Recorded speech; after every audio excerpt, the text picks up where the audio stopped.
मी तर आधीपासून हे एनविजन केलं की हे सर्व होत चाललंय. तर मी काय केलं की बाबा एका मोठ्या भूखंडावर आम्ही आता बर्ड पार्क उभारतोय. अरे वा. गेल्या डिसेंबर महिन्यामध्ये आम्ही त्याचं भूमिपूजन केलं आणि दिवाळी 2028 मध्ये त्याचं लोकार्पण करायचं टार्गेट आहे. आणि सिंगापूरचा जुरॉंग बर्ड पार्क सारखा वाह. मुलुंडमध्ये आम्ही क्या हे बात आहे. बनवतोय आणि काम चालू आहे. म्हणजे हे प्रस्तावित नाही आहे, काम चालू झालेलं आहे. त्याचबरोबर नवीन जोड रस्ते करा.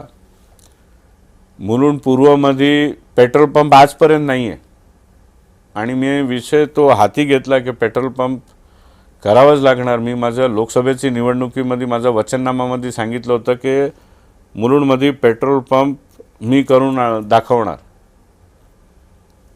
ते भाग वेगळा आहे की मी निवडणूक हारलो, पण मनात संकल्प घेतला होता आणि मला एक एक्झाम्पल सेट करायचा होता की हारलेला उमेदवार पण हा काम करून दाखवू शकतो. आज महाराष्ट्र शासनाने मुलुंड पूर्वमध्ये भूखंड राखीव केला.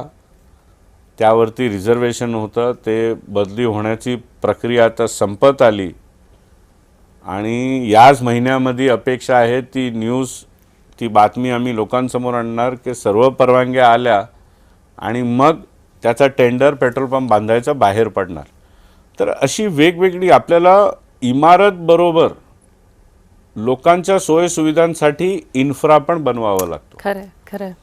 आणि माझं नशीब आहे, मुंबईकरांचा नशीब तुम्ही सांगा, महाराष्ट्राचं नशीब सांगा की एक अशा व्यक्ती मुख्यमंत्री होऊन बसलाय जो या विषयाचा मास्टर आहे.